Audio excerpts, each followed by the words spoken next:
We have the edge!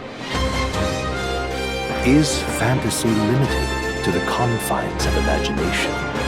Look back, and you will find hope. Would you call it a powerless creation? It really does sound like a fantasy, but it's strange to feel envious of a fictional world.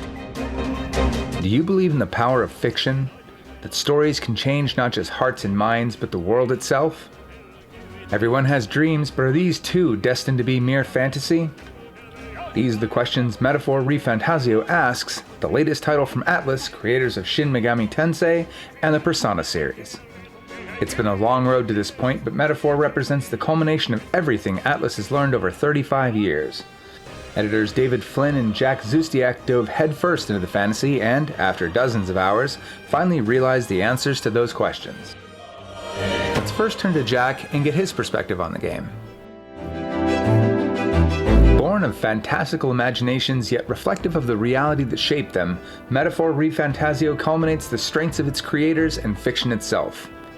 ATLUS as a game developer specializes in dreamlike RPGs where player agency and guided storytelling collide. Metaphor embraces that legacy and executes it on a grand scale. It looks like a dream, feels like a dream, and plays like a dream due to lessons learned from the past. Yet that understates the power of Metaphor, or really any kind of creative work. Past, present, and future all intertwine here to create a game that demands a lot of players' life in the short term, yet offers much in the long term. Time marches on, and the age of a new king draws nearer. The scenario of Metaphor makes these connections clear. You play as a wanderer caught up in the middle of a royal election.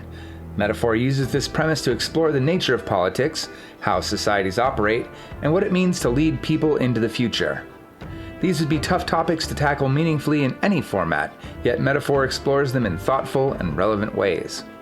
The writing readily acknowledges the clash between reality and ideals, making for an interesting kind of tension as the story goes on. I couldn't help but connect Metaphor's themes to my own pocket of American society, yet that's underselling the scope of its storytelling. Metaphor's narrative applies just as much to the past and future societies as it does my own. If you ever take some time to read old newspapers or literature, they will reveal that politics and people across time share more in common than one might think. Many of society's struggles are universal. Rather than getting caught up in the riffraff of our times, Metaphor rises above it in a way that directly appeals to the human spirit. Between its strong cast, twist-filled plot, and mixture of traditional fantasy with modern design touches, Metaphor often comes across like the kind of poignant dream that sticks in your head long after waking up. Hey, are you asleep already? Dreams push you along with a kind of natural momentum, and Metaphor follows suit. Every aspect of Metaphor feeds into itself in a way that compels you to stick with it. Metaphor runs on a calendar system that typically leaves each day's activities to the player. Virtually every activity pushes time forward. For example, you may spend one day crawling through dungeons and another one building up your relationship with your comrades. These differing activities work together. Spending time with friends might give you new tools for battles, while clearing a dungeon can open up new relationships. Choice serves as the vital link in the chain that ties you to the game. The strength of the calendar system lies in how it gives the player a sense of ownership over events. When I commit to spending time with the character in the game, I end up wanting to see their story through to the end. If I choose to go dungeon crawling, I need to clear out every nook and cranny and all of its treasure. After all, the excursion costs a whole day. Each choice immerses you more deeply into the game so that you can look forward to making the next choice and ultimately seeing how it all plays out in the end. If you've played this team's Persona games, the calendar system should sound familiar. Whether it's the calendar system, vaguely familiar plot beats, or even aspects of the battle system, Metaphor uses a bit of everything that makes ATLUS games, not just Persona, great. Using the familiar as a launching pad for expansion acts as Metaphor's guiding principle. One look at the game concept makes that obvious. Metaphor mixes traditional fantasy staples with ATLUS design sense, both in its grotesque monsters and sleek character designs. If you don't know the worlds of Shin Megami Tensei, you probably at least understand what knights and dragons are. Whether you're familiar with one or both, the strong art direction channels the best of both worlds and mixes them together, distinguishing Metaphor from the typical fantasy world and its ATLUS-developed brethren alike. Composer Shoji Meguro's epic orchestral music and chants help too. Music was the first magic this world ever knew, after all. Yet Metaphor doesn't thoughtlessly reuse so much as it meaningfully refines and expands.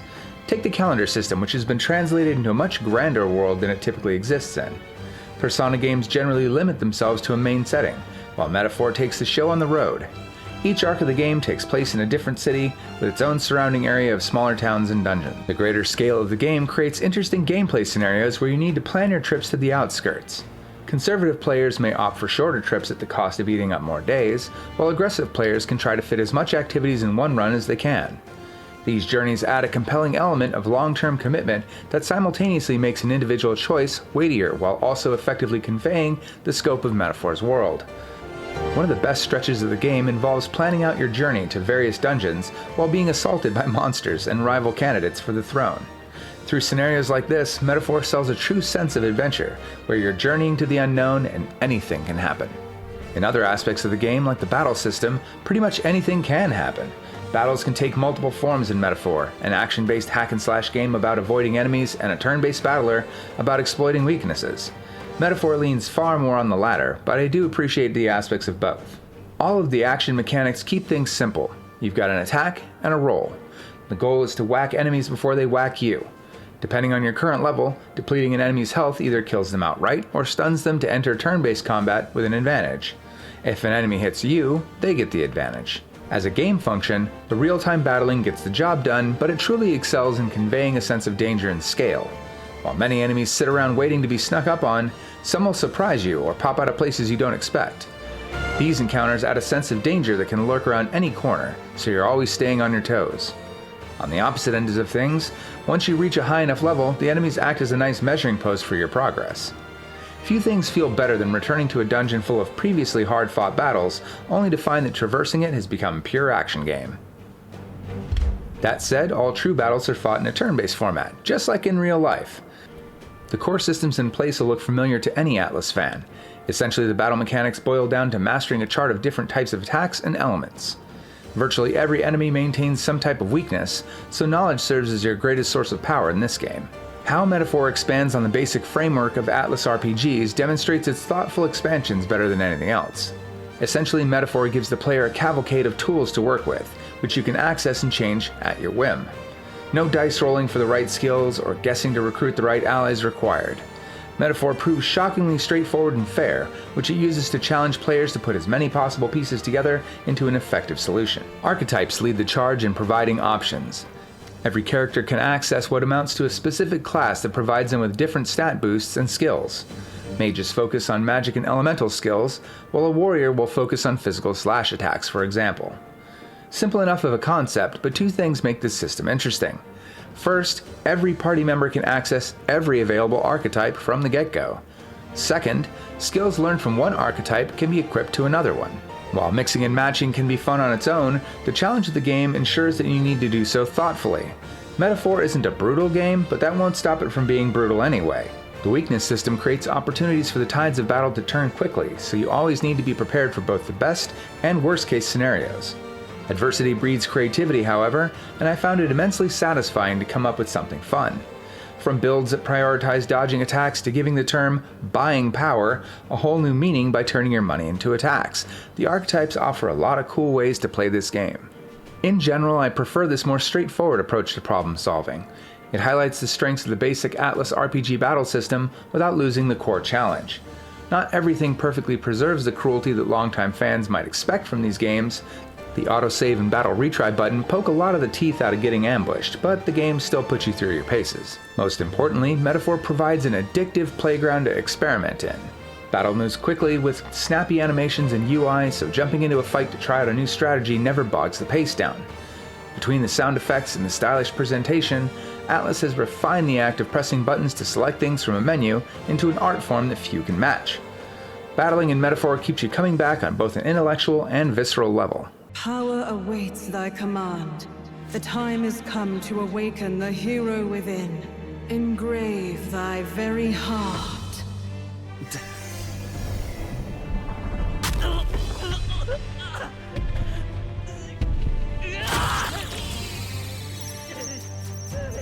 Just about everything in Metaphor works like a dream. From the story to the game structure to the battle design, I loved everything about it. It's a dream game in every sense. I'm physically capable of putting over 50 hours into very few games over the course of a week, and Metaphor made it easy. Anything bad I could say about the game would just come across as petty. And I'm not above being petty, so here's my airing of grievances about Metaphor. While Metaphor is a satisfyingly long game, some parts of it feel unnaturally trimmed down. The first main dungeon of the game gave me this impression that they were all going to be lengthy tests of dungeon crawling, but that's not really the case. I can see the argument that the game works better this way, and I do actually prefer Metaphor's approach over something like Persona 5, but it is strange.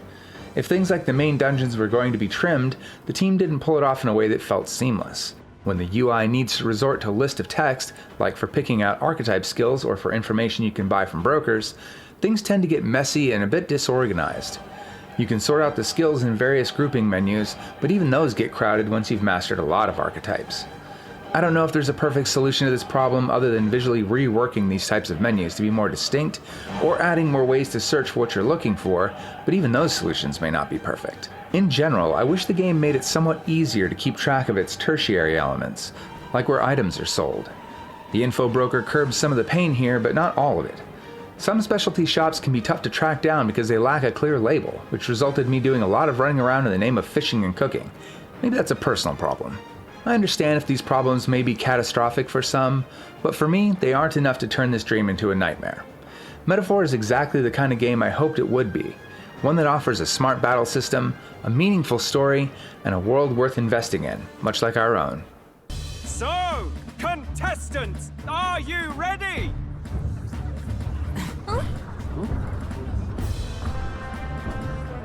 What? Last, I say! Wait! Found your behave! Now let's shift to David's perspective. Metaphor ReFantazio is the best game ATLUS has ever made. Full stop. Where Persona stumbled in pacing and themes, or when Shin Megami Tensei fails to be approachable for newer players, Metaphor strides forward with confidence.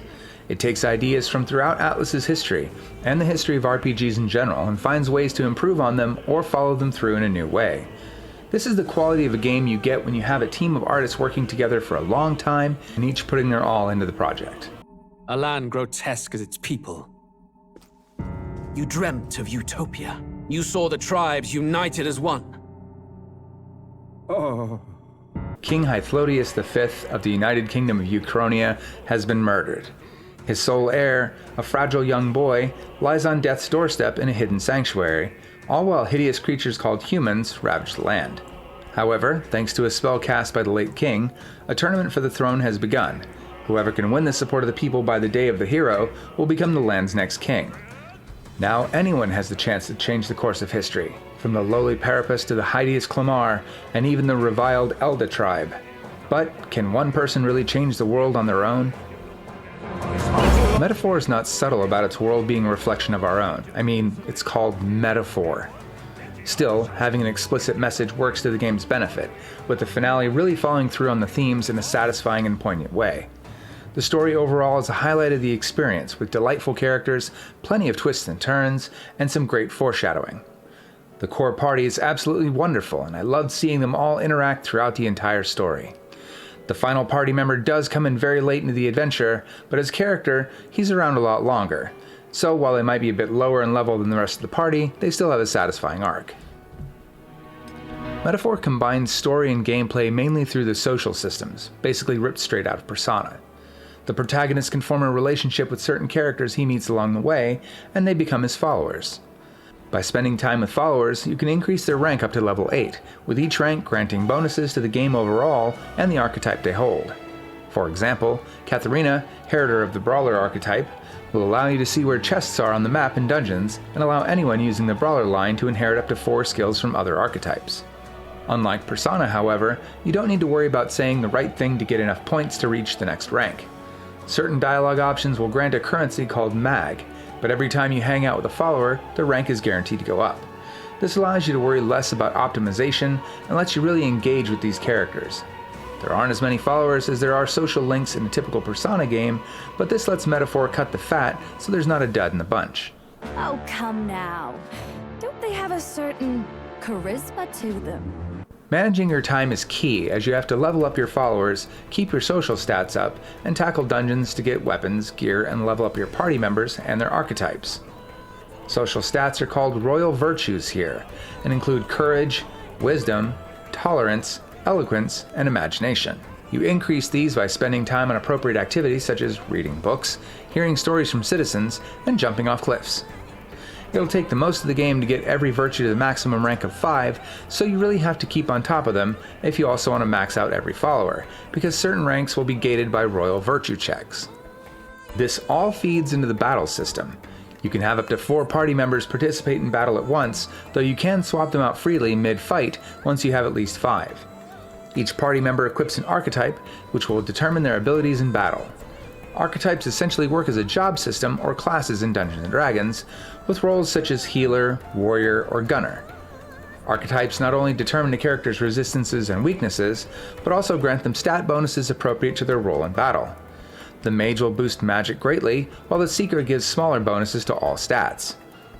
Each of these can be leveled up to 20, at which point they will grant a character permanent stat points and allow them to unlock more powerful archetypes. The archetype system really allows you to customize your team however you like. While Stroll initially leans towards physical attacks, I set him up as the main healer for most of the game. You'll still want to play to each character's strengths, but allowing them to diversify and inherit skills or passives will only make them stronger in the end. Figuring out combinations to really crush a tougher boss under your heel is incredibly fun and satisfying. Sometimes you need a wide range of abilities, while other times you just need a full team of brawlers to punch an enemy's lights out. Make no mistake though, optimizing for every fight is less of an option and more of a necessity.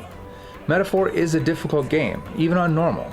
ReFantazio uses a variation of the punishing press-turn battle system seen in Shin Megami Tensei games. Each turn begins with up to 4 action icons at the top of the screen, and a party member taking an action will use up one of these icons. Your turn will continue, with characters acting according to turn order until you run out of icons. Exploiting an enemy's weakness or getting a critical hit will only use half of an icon, allowing you to essentially double up your party's action in a single turn if you're smart about it. As the saying goes, easy come, easy go, however, and missing an attack or having it blocked will use up 2 icons. If an attack is reflected or countered, your entire turn is forfeit. The same rule applies to enemies, so you can use these rules to your advantage as well. A character like Hemsmay, aka Team Dad, has fairly middling attack stats, but a super high dodge chance, so he may warrant a spot on your team just to remove enemy actions.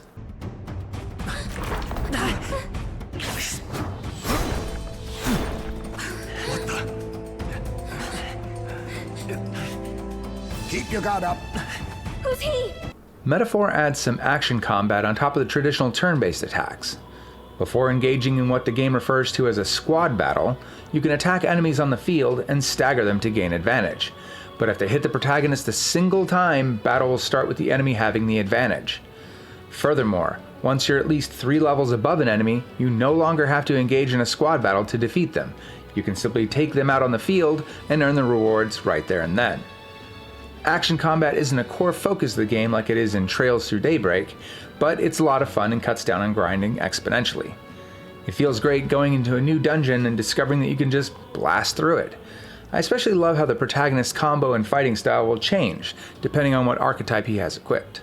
Of course, all that action is accompanied by some fantastic tunes from the ATLUS sound team and Shoji Meguro. We're used to hearing more modern music from them, so a more medieval soundtrack is a treat to listen to. A lot of these songs still have lyrics, but they're written in Esperanto, a language created in 1887, and sung in a ye olde rap music style. The battle theme is very catchy, but I find the Gauntlet Runner songs get stuck in my head most often for their bombastic drums and wistful violins.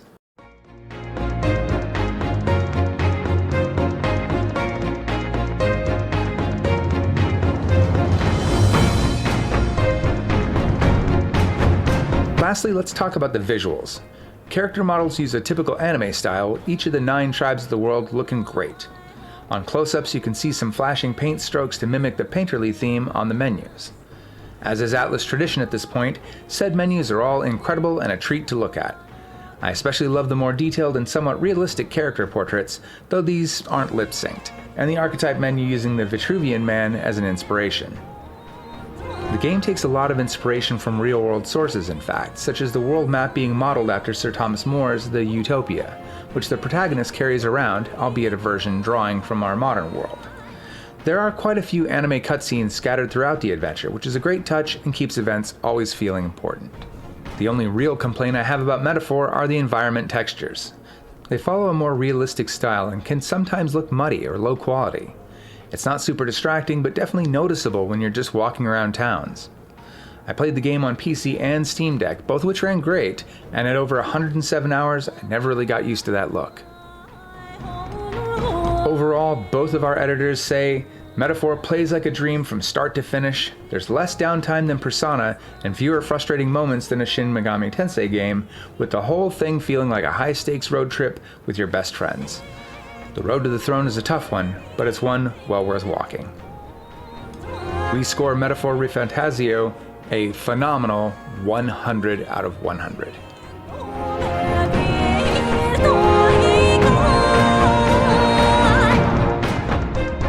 I'm Ron Burke, editor-in-chief for GamingTrend.com, filling in for David Flynn and Jack Zustiak, saying thanks for watching, stay safe out there, and we'll see you again very soon.